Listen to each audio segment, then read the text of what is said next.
Welcome to this week's Kits and Cruisin. We're here, we're at the Exeter Show, the people are in, the exhibits are in. Let's go and have a look, see what's here.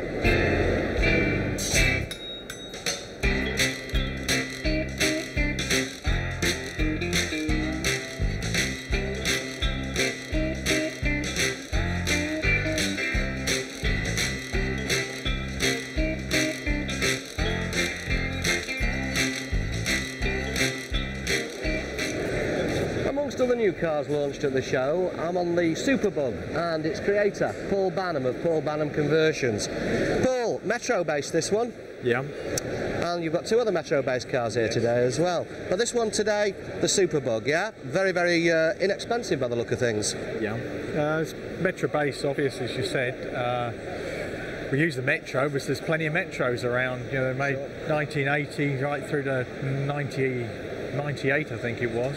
And there's lots of engine variations, automatics and diesels, and obviously you're retaining an awful lot of the original car, the interior and the fascia and things like that.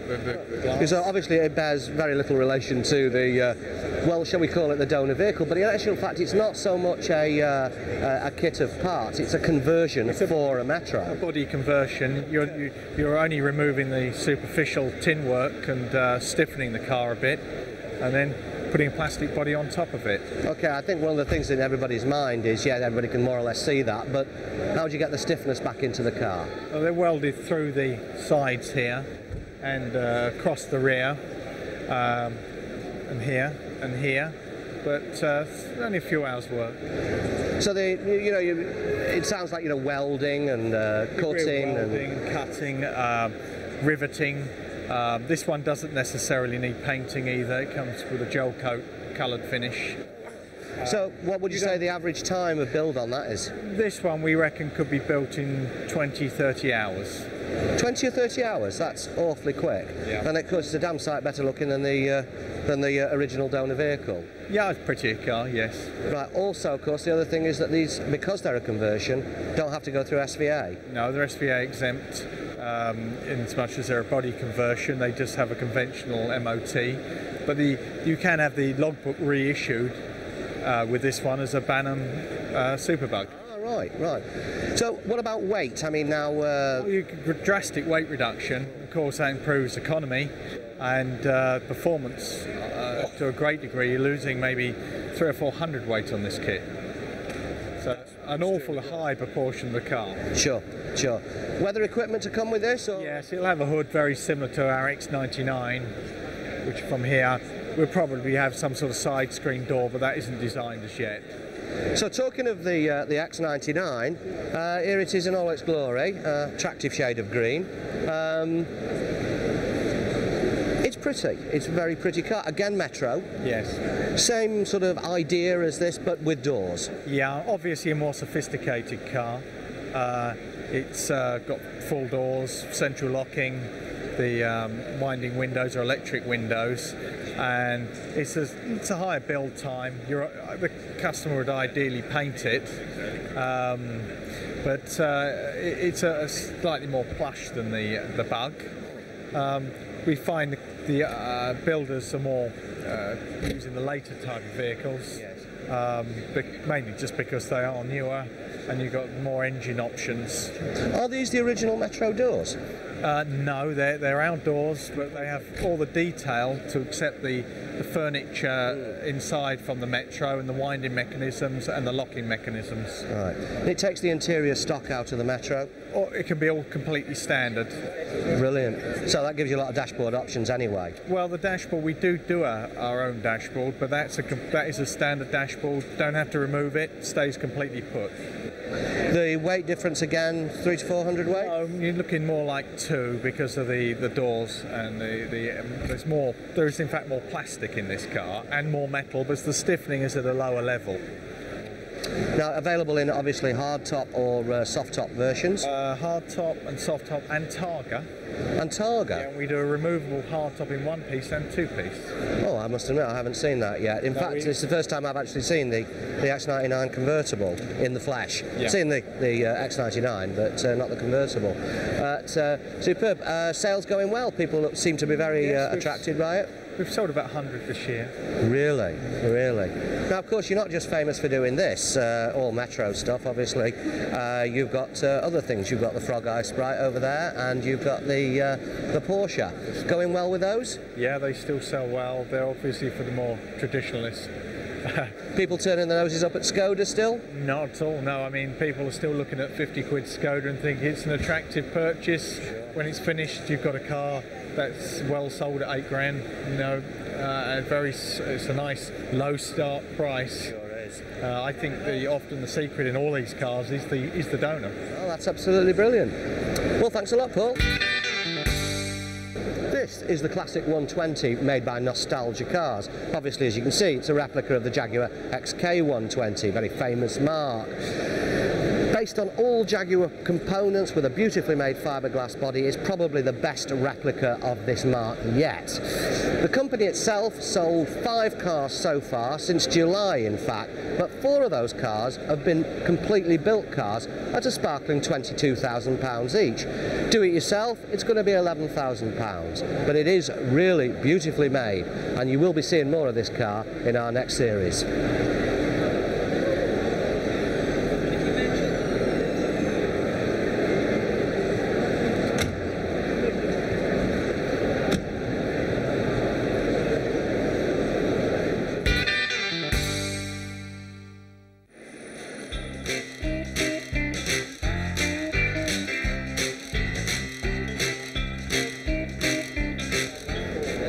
Now, motorcycle engine cars seem to be the in thing, particularly at the moment, and particularly at this show, and none more so than this, the new Westfield with Honda Fireblade power. Now, for the uneducated, the Honda Fireblade is 900 cc's of throbbing muscle, developing 140 brake horsepower. Once you ally that to an incredibly stiff chassis, lightweight bodywork and a sub 400 kilos all-up weight, you've got one hell of a motor car. In fact, they've sold loads of these already to sprint and hill climb people who are looking for exactly that combination. Not only that, but Westfield are also developing this with the Suzuki Hayabusa power. Now, for the uneducated again, the Suzuki Hayabusa is probably the world's fastest production motorcycle. It's capable of 200 miles an hour. That and an engine that's putting out 160 brake horsepower of usable power at 16,000 revs is going to be tremendous on the roads in anybody's language. Kit prices, £2,000 odd pounds, probably about £8,000 to put the complete car on the road, but still a very, very usable performance machine.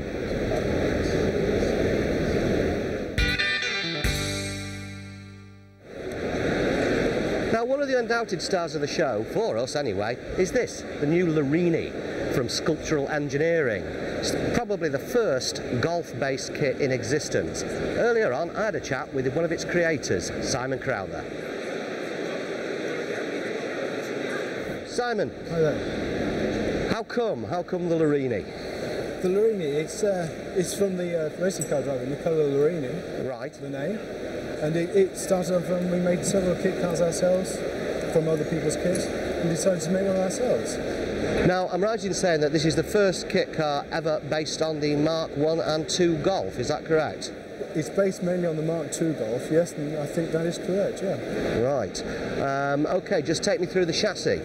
Well, the chassis is a space frame chassis with side strengthening and a large tunnel for extra strength.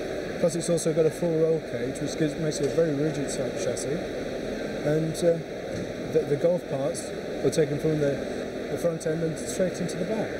Right, so essentially you move the front engine Golf components into the rear. That's right. And how do you go with locking the steering off? The steering is locked off with 2 arms set from the centre of the chassis straight onto the steering arms on the uprights of the Golf. Right. And I assume that the front end of it is yet another Golf. The front end is Golf uprights set onto our own wishbones with shock absorber, coilover shock absorbers. Okay. So, how long does it take you to develop this car? Well, this has taken us 18 months to get to this stage. That's very quick. It's reasonably quick, yeah. That's mainly spare time, so we're going quite hard at it. And when do you envisage it being ready for the public? I should think sort of next spring, summertime. Right, okay. Now, projected prices, you've got some ideas on prices so far? Well, the kit itself will be about 4,500, which includes the body shell, the chassis, and parts from the Golf which need to be altered for the kit. Right. So I should think you could have a car on the road from £7,000 to £9,000, depending on the specification. And performance should be pretty lively, I would have thought. What's it weigh? It weighs less than a Golf. It's about sort of 800 kilos.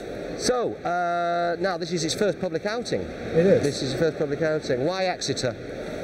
Well, we had to start somewhere, so we've been going like crazy to get to Exeter, yeah. No, fair enough. Well, it's obviously attracting a great deal of attention. I'll leave you to get on with it and deal with some people. Okay, thanks, you. Simon. Cheers. Thanks. My idea of an engine, that is. In 1996 and 1997, Gardner Douglas sports cars won the Historic Replicas series. They've decided that next year, 2000, they're going back into it to give it one more try and maybe make it a big third. Now here's a car you'll be seeing more of in the next series. It's called the Skunk, and it comes from Malone Designs, who say it's called the Skunk because it goes like stink, which is fair enough, and given the fact that it's got a Suzuki GSXR 1100cc motorbike engine in it, developing some 120 brake horsepower, and with an all-up weight of 310 kilos, you've got a power-to-weight ratio of 390 brake horsepower. Quick in anybody's language. Basic kit comes in at £2,000 and it's between £8,000 and £9,000 for a finished item.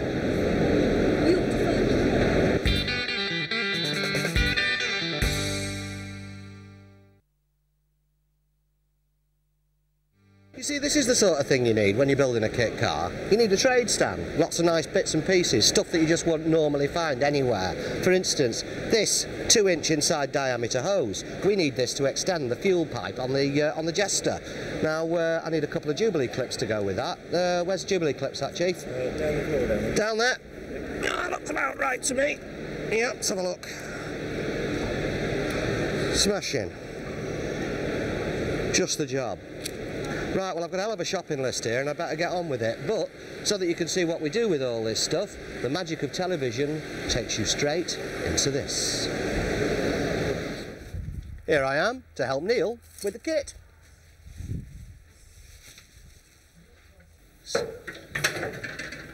Let me nibble off there. That'll be perfect. Hello, mate. Ben. How's it going? Ah, knockout, yeah. You got me bits. I got your bits. Fantastic. I need that. But, all right. One of the things I need you to give me a hand with. Oh, it's got changed. No, thought it best. Well, if you're going to get as dirty as this, look at the state. And as unfashionable as well. Oh, Any road up, thank go you. get on. Yeah, I need to extend the fuel filler. That's what this is for. Ah. The fuel filler pipe from the Fiesta doesn't have to go as far as it does on the Jester. Right. Got to reach right across from one side of the car to the other. So we just need to extend it. That's what this is all about. Right, what's this, like flexible, isn't it? Yeah, you can't get this in most places, but at shows they're pretty good for getting that. That's why I just gave you a list. Yeah, no problem, mate. Easy peasy. What else you been doing? Well, I've been cutting these out this morning. These go between the body and the chassis. They create the stiff shell. They go down here. Oh, right. I mean, that's the shape of the body. Yeah, I'm with you. And basically these create the strength, because at the moment it's a bit on the loose and flexible side, but that makes it very stiff and solid. Right, how does this stick in? Well, basically we need to rivet it down to the chassis rail and then bond it, laminate it, and that will create a very strong, solid piece. Got you, yeah. There is one other thing you could help me with, actually. Go on. Well, as well as doing this, wiring loom, I know you've done a few kits. Oh, come on, I hate, it's all the spaghetti and all that. Yeah, you know what you're doing. All right. Cheers. Yeah. Catch you later. Yeah. Okay, this is the Fiesta fuel filler pipe. This, obviously, the fuel goes in this end, down the pipe, and into the tank. This is a friction fit, it just pushes into the tank, but it comes quite a long way up. Doesn't give you a long throw with the tubing. So what we've got to do is cut it in half, and fit in an extension, which is this stuff. And what you do is you bang that on there. Oops. In you go, like that. Good tight fit. So, full assembly, tighten up the Jubilee clamps, and that whole thing goes in. Having said that, when I actually tried it, I don't like it at all, mainly because of where it comes to on the body. Now this hole here, which is an approximation, but actually I have measured it from inside and drilled a pilot hole, is where the filler is actually going to go. Right, now here's the actual made up unit, right, and this, as you can see, goes like that, and that's roughly the run it takes down to the tank. The problem that we've run across is, one, we don't like this very much. Number two, this has got to go on it, which isn't very pretty. And number three, it sits proud of the body. It hits this swage line here. Now we can either go in there and cut that out, or space this away from the body.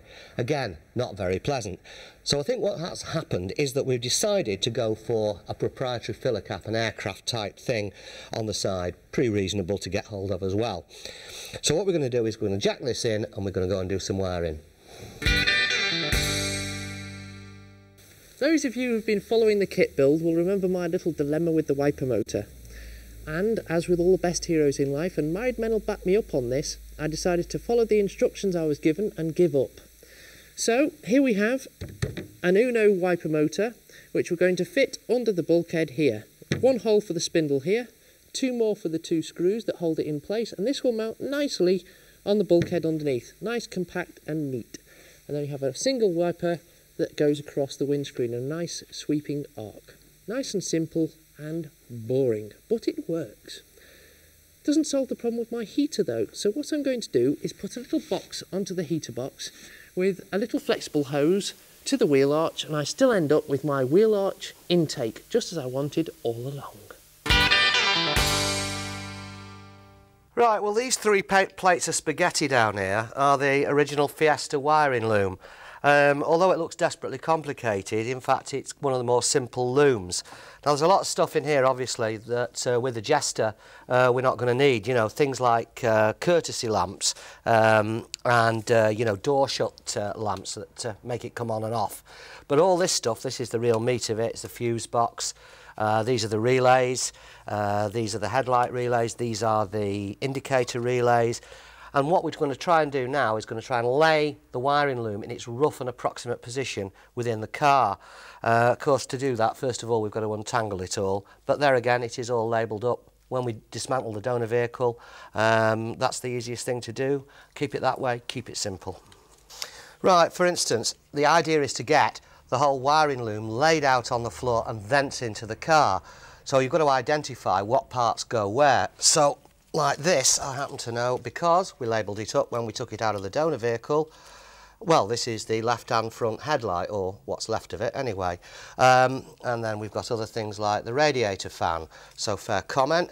So what we know is that this, in a sec, this out that way, that's it, is going to go round the left-hand side of the engine bay and then down at the bottom, and then those are going to go into the light clusters. It all seems fairly complicated, but actually it's all fairly logical. Pulling back, obviously we know that comes round the engine bay there. That's the microphone wire, so we don't want that. And that's where it goes through the bulkhead, this nice big grommet. Always important to keep that in because you don't want the wire chafing against the bodywork, fiberglass though it may be. Now, we've left a couple of switches in, as you can see. This is the heated rear window, which is redundant on the Jester, so that's going to be going. But that's important because it's the dip fog lights, you know, the multi-level weather fog lights, by law, apparently. This has got to come out. So what we're going to be doing is we're going to be stripping various bits and pieces out of this loom because quite a lot of it's redundant. For instance, we're not having speakers in the car because we're having a different type of stereo, and this is the rear speaker cabling, which is completely redundant, so that's got to go. But there's some stuff that's got to go in because it's a fiberglass car, although it's a steel chassis. Everything that Ford make earths through the floor pan, and everything's metal. Not so on this car. So stuff that was normally earthed in the Ford car have now got to be re-earthed in the Jester. So we're going to need a lot of green wire for one thing. Anyway, onwards and upwards. We've been involved with the Stylus Project nearly 3 years now, 2.5 years as a manufacturer, and about half a year leading up to us taking it on. It all came about when I was offered early retirement, and the Stylus was put on the market at the same time, and it all went from there. We can now offer either Escort running gear or partly Sierra and Escort running gear.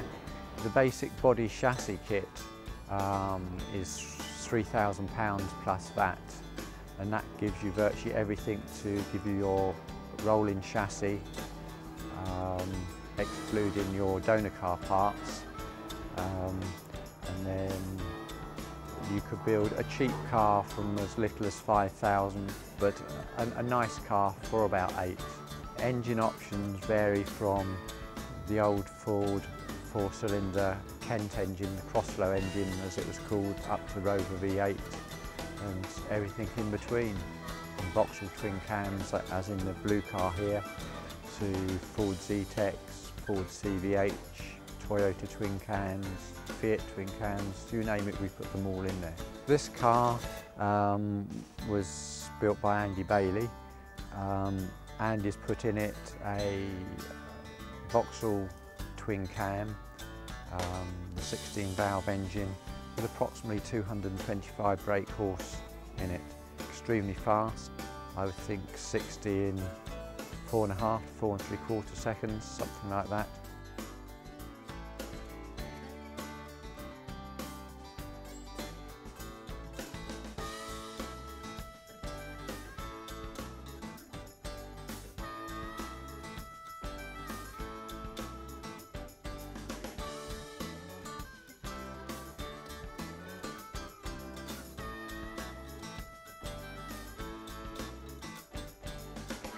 Amazing, isn't it? Here we are at the end of the show. Well, the end of the show for us. All those beautiful cars in there and rounding in the car parks, and what do we get? Flaming Mondeo to travel home in. Not only that, but we've got to lump all this kit about with us.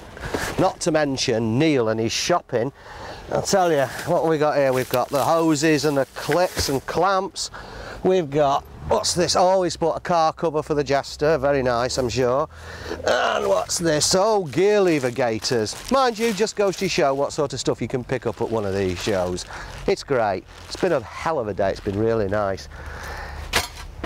That's me sorted. I'll see you next week. Ta-da!